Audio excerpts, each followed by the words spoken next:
Have you ever asked yourself why certain souls arrive on earth with such intense challenges right from birth? Have you ever looked into the eyes of a child and felt there was an ancient, deep consciousness there, trying to communicate, not with words, but with the vibration of the spirit? Today, I want to speak to you who received a diagnosis, but along with it, also received a mission. You who woke up with a restless soul, a heavy heart, and that question echoing within you, my child was diagnosed with autism. Now what? Now, it's time to see beyond the physical. It's time to understand that you weren't given a problem. You were given a calling. You were not punished. You were chosen. Not all are born with the same capacities, the same tools, the same expressions, because not all come with the same spiritual story. Some souls return to complete unfinished lessons, others to repair bonds, heal wounds, rebalance their own past choices, and some come to teach, even in silence, what we today call autism. This set of traits that alters the way a child communicates, perceives, feels, and interacts has origins that matter alone cannot fully explain. There are causes that go beyond genetics, beyond science, beyond clinical observation. We're talking about souls, souls that come with the commitment to live within themselves for a time, souls that in other journeys misused their words, manipulated, hurt, deceived, and now must relearn the purity of communication through silence. Souls that through pride or rigidity spiritually isolated themselves and now return to experience in the body what they once caused to others with the hardness of ego.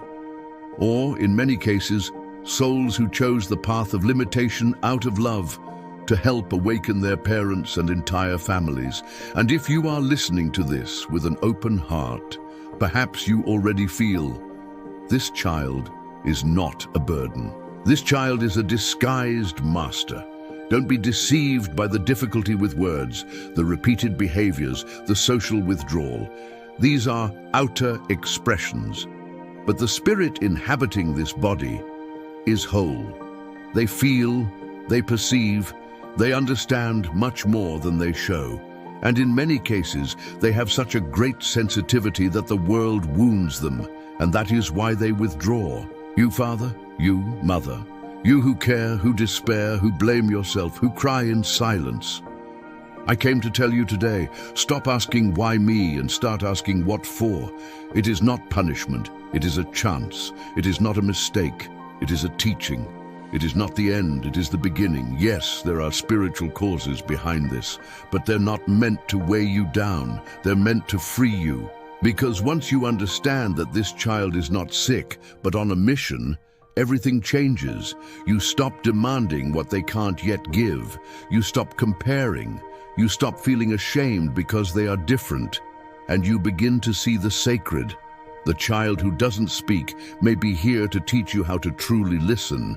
The child who avoids eye contact may be showing you that true connection is not in the face, but in the soul. The child who repeats the same gestures may be teaching you to honor cycles, routine, surrender, and patience. And what about you? You are not where you are by accident. Maybe in past lives you were indifferent to others' suffering. Maybe you lived in control, pride, perfectionism, and now to awaken, you needed someone to break all your expectations. Yes, there are deep bonds between parents and children, bonds that are not formed in the flesh, but in eternal time. Often your child has already been with you in another life, and now returns, not as one who depends on you, but as one who invites you to be reborn. And this is not theory, this is revelation. God does not make mistakes.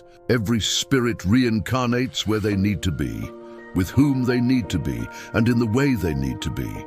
You are being invited to let go of hurry, pressure, fear, to open yourself to a new way of loving. Because the love these children need is not the love of the world. It is a love that transcends, that expects nothing, that doesn't require return. It is the kind of love that gives simply because it has understood that loving is the only thing that matters. Maybe your child came with this condition to teach you that life is not about success. It's about presence, not about goals, but about connection, not about achievement, but about inner transformation. And you need to accept this calling, not with rebellion, but with surrender. Will you have hard days? Yes. Will you cry in silence? Yes. Will you feel like you can't take it anymore? Yes. But you will also discover strengths you never knew you had. You will be moved by small victories that the world may never value, but to you, they will be miracles. You will understand that the greatest growth isn't the child's, it's yours. Because this child didn't come just to be cared for. They came to heal you, to heal your pride, to heal your hurry, to heal your anxiety, to heal your superficiality. And you know what's most incredible? You are not alone. Heaven sees your struggle. You may not see them, but there are invisible hands holding yours. There are spiritual forces accompanying every tear. There are promises being fulfilled, lessons being activated, blessings being released, not in your timing, but in the soul's timing. And even if you don't understand it all now, one day you will. One day, maybe in another dimension, that child will look into your eyes and say, with clarity and gratitude, "Thank you for not giving up on me. Thank you for seeing me with the eyes of the soul. Thank you for being the instrument of my return to the light." And you will cry, but not from pain, from fulfillment, because you will realize that your greatest victory wasn't teaching this child to fit into the world. It was learning from them how to live with your heart. Now rise, not with burden, but with purpose. If God allowed this mission in your life, it's because your soul is ready. You were not left aside. You were chosen for a higher task. And that task is called love without measure. Some souls choose to return to earth not out of obligation, but by their own will. They know they still have something to learn, or someone to teach, and many of them choose to come under circumstances that challenge both parents and themselves. Because it's through hardship that the spirit grows stronger. It's through patience that we find true wisdom. It's through unconditional love that we connect with the divine. This child may have come from a place where everything was chaos. Perhaps she was arrogant, domineering, even cruel. Now she has chosen to live in a body that limits her expressions, to relearn humility, surrender, and silence. Or maybe she came from a time when she was excessively rational, where coldness replaced affection. And today, through communication difficulties, she is learning to deeply feel every vibration of the heart. Don't underestimate this soul's mission. She is not here by chance. Neither are you. Perhaps you've lived other lives, and in one of them you closed doors. You may have hurt someone unintentionally or on purpose. You might have ignored others' suffering because you believed it had nothing to do with you. Now your soul has asked to be shaken, to step out of autopilot, to stop living only with your mind and begin living with your heart. And this child arrived like a gentle storm, with eyes that don't meet yours, hands that pull away, repetitive gestures, intense emotions. And with all that, brought deep changes into your life. It may be painful to accept this. It may seem unfair, even cruel. But remember, God does not punish.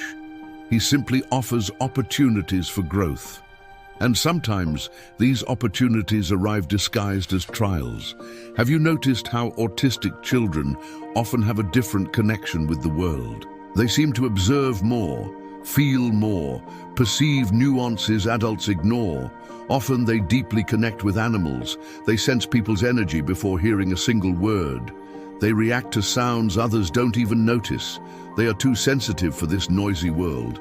This is not a flaw, it's a gift, it's heightened spiritual sensitivity. They came to show you there are ways to love beyond words, that there are bonds that don't need smiles or conventional affection to be real. Sometimes just being there is enough. Looking with respect, breathing together, being silent with them. That is the true act of love. The love that doesn't demand a response, the love that is pure presence. Have you ever considered that your life's purpose may not be what you always dreamed of? That it might not involve fame, success, or material achievements? Your purpose may lie in this quiet room, in this seemingly repetitive routine, in those moments when you rock, hold hands, prepare special meals, speak softly, take a deep breath. Each of these gestures matters. Every hug given amidst tears is a sacred act. Every day faced with courage is a miracle. You may not see immediate results. Society may not recognize your effort, but the universe does. Higher forces are counting every drop of love that flows from your heart. And one day, standing before the light, you will understand. Everything mattered. Every second beside this child was a step toward your evolution. This journey is not only about caregiving, it's about awakening. Awakening to true love, to infinite patience, to compassion that arises without expecting anything in return. You are being shaped by a greater force. Like clay in the potter's hands, you are being remade, recreated, redirected. And perhaps this process hurts. Perhaps it leaves scars. Perhaps you feel like you're losing parts of yourself, but don't be fooled. You are not losing. You are being set free, freed from pride, from haste, from control, from the illusion that everything must be perfect. And you are learning to live with an open heart, even when pain tightens its grip. The physical body is merely an instrument, a temporary temple for the soul to inhabit. And each body comes with its own characteristics. Some are agile, others are slow. Some speak a lot, others remain silent. Some move freely, others repeat movements like inner mantras. All of this is part of the plan. All of it serves a purpose. When we see the child only as a problem to be solved, we miss the chance to see the master they truly are. When we try to fit them into the world, we may be suffocating the message they brought. Instead of correcting, try listening. Instead of forcing, try connecting. Instead of controlling, try trusting. Trust that this soul knew how to choose the best path for her evolution. And trust that you were chosen by her for a powerful reason. This journey does not end here. It continues each morning you wake up determined to love. Each night you pray, meditate, ask for protection. Each moment you choose not to give up. You are part of a greater current. You are part of an invisible, yet real, spiritual family. You are being guided by beings of light, spiritual guides, angels who watch over you and this child. Even if you can't see it, know this: every prayer is heard, every tear is felt, every act of love is recorded in heaven. And one day, when all this passes, when you are together again in another dimension, there will be a reunion. And at that moment, you will understand that every struggle was worth it. Friend, if you made it this far, it means you're ready to hear this message.